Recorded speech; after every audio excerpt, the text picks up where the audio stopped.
Another Cougar Coaches Show here on MediaCom Channel 22 and on ColumbiaCougars.com. My name is Cosmo, our cross-country coach and track and field coach. We're making up a new sport now, track and country. I don't know what that is or what that would entail, but Tim Cornell, Coach, welcome. Thank you. It's good to be here. First off, congrats again. Another impressive showing in the conference tournament. Take us back to that excitement.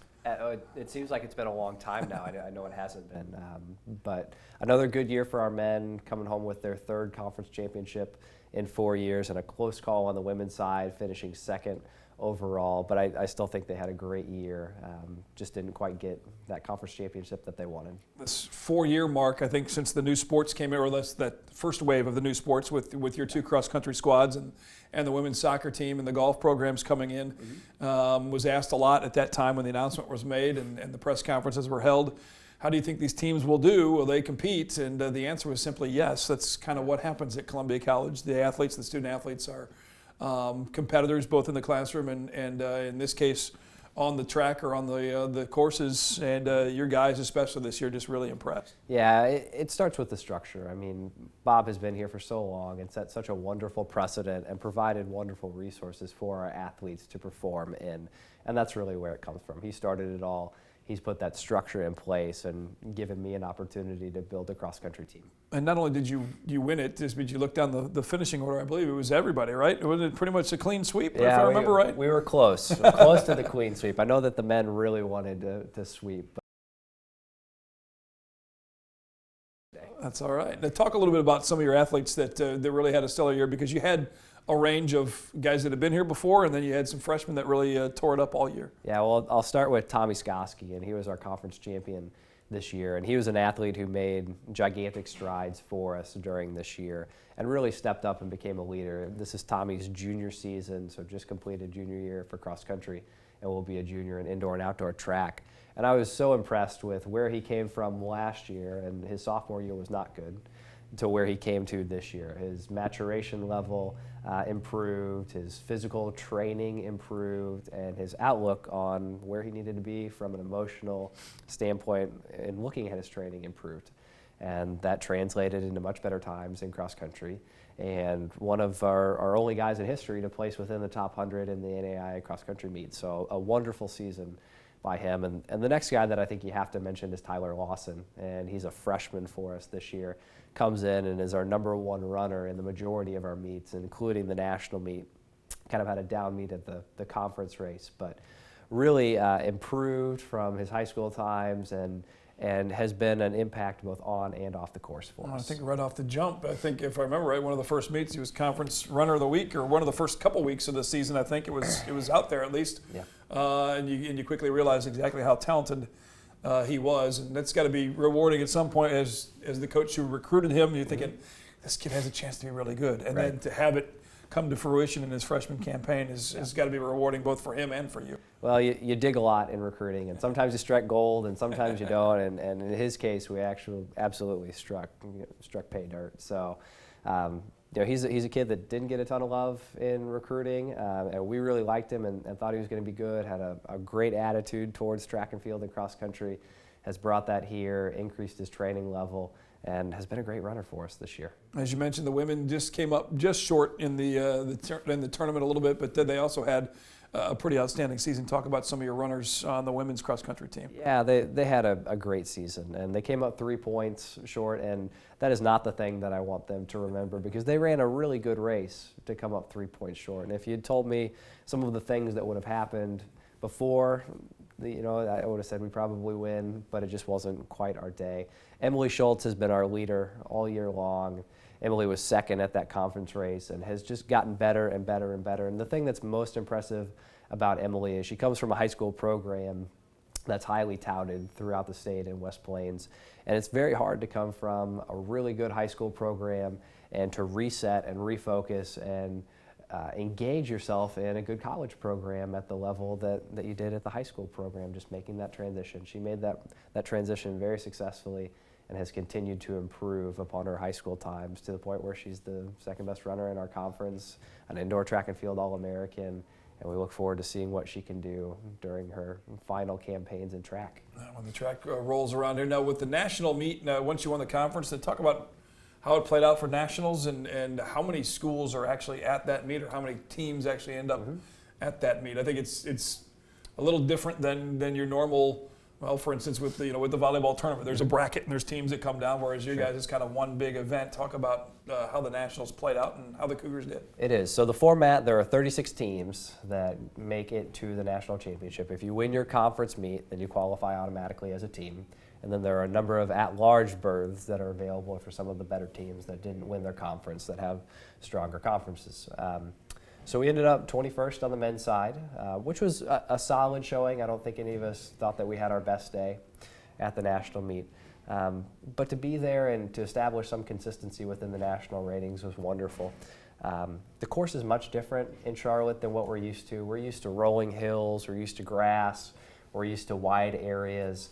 And this was a surface that is very similar to the MKT trail and the width of the MKT trail. So if you put 300, 350 runners on that trail, it becomes very difficult to pass, and the strategy becomes a little bit different. And we didn't do a perfect job in terms of placing ourselves within that field early on, and I think it cost us a little bit later on. We did a great job of moving up after the first part of the race, but there was just too far to go for us to be where we wanted to be as a team. Well, yeah, there's a difference between a wide open running in a golf course setting or environment or a park or whatever compared to, like you said, a tunnel, basically. Right. Absolutely. And going from a national meet out in Lawrence, Kansas, where you're basically on a farm and you have unrestricted area to move, to a national meet like the one that we saw, especially for a fairly young team. We had 2 seniors on the line, so it was an emotional day for me having 4-year seniors on that line for the first time. But it's just an environment that the men don't get placed and the women don't get placed into very often, and so you expect a little bit of struggle in comparison with a team that races in that environment every single week. Yeah, that's kind of the interesting part and kind of the cool part, really, of cross country as a sport in general. It's not a defined, there's not a basketball court, there's not lines necessarily, there's not inbounds, out of bounds. Well, I mean, there is, but it's different. It's every track, every surface, every location you go to is going to be different. Sure, and you do your best to simulate what will happen, but putting 7 or 8 guys out on the MKT trail and telling them to work together is very different than putting them out there with 300 people and telling them to navigate through that field, especially in a race that we felt like ran differently than what we thought. Anytime you have a flatter course on a faster surface, you just assume that the race is going to go out at a blistering pace. So we expected a first mile in the 440 to 445 range at the front, and we felt like if we were in the middle to the back in the 5-minute range that we would be appropriately paced. Well, we were in the middle to the back area, but the race went out in about 5 minutes, and so everything was much more congested than we thought.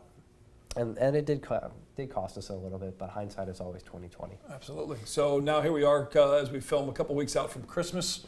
What is on your Christmas wish list for your cross-country teams as you move into 2016 and beyond? I think health is more than anything, and I think that's what you're always hoping for with track and cross-country kids. It's such a demanding sport. They're training virtually year-round, and so you hope and pray and wish that they can stay healthy through it all, because if they stay healthy, they're going to improve, and as long as they can do that, then we're doing our jobs correctly. As the calendar flips into January, February, and beyond, what is the schedule for you guys? Because now you do, like you said, you do switch into the indoors and the track and field events.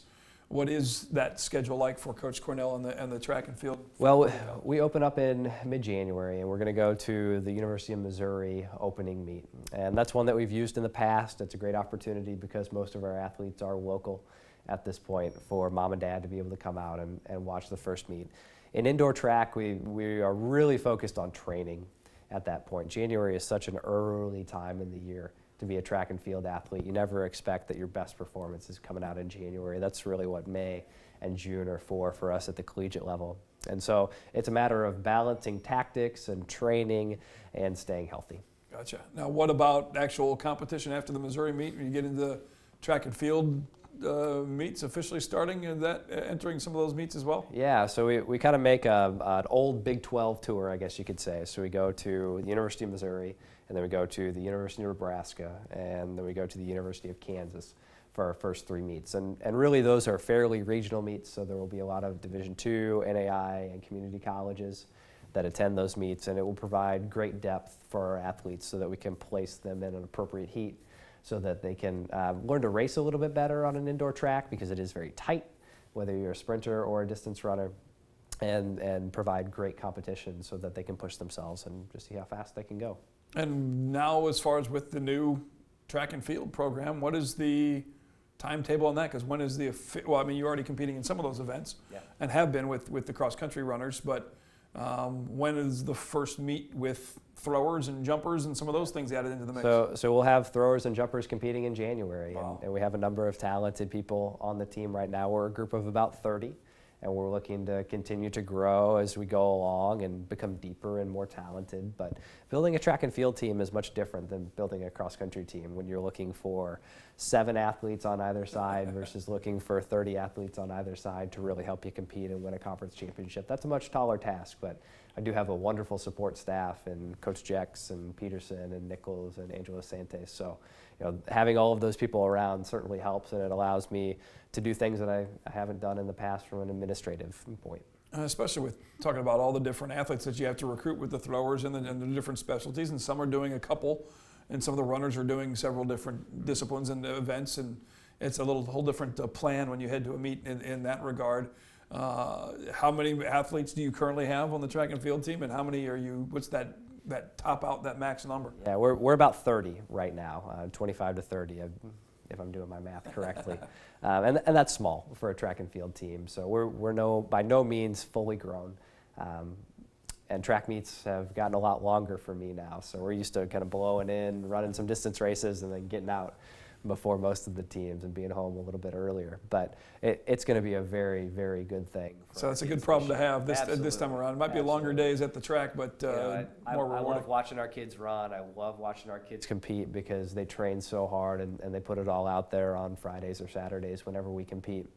And so having more of that is just going to bring more joy for me and more great accolades for Columbia College. So if Cougar fans and want to go watch it at Missouri, is that going to be at over at the field house? Or where is at that the field house in the Hearn Center. And all those, the dates and more, ColumbiaCougars.com. You can find out on the website, find out some of the other scheduled events. And continue to run through. It's hard to keep track of your schedule. We go all the time. I know, you constantly, you said all it's year except for the summer. Just assume we're racing on a Friday or Saturday. Well, congratulations on, again, another amazing conference championship for the men and a good showing at the national tournament. Thank you very much. Good luck in the future. Again, ColumbiaCougars.com. You can find the schedule and more about the continual growth of cross country and track and field here at Columbia College. Our guest today, Coach Tim Cornell, cross country and track and field. You can watch the Cougar Coaches Show here on MediaCom Channel 22.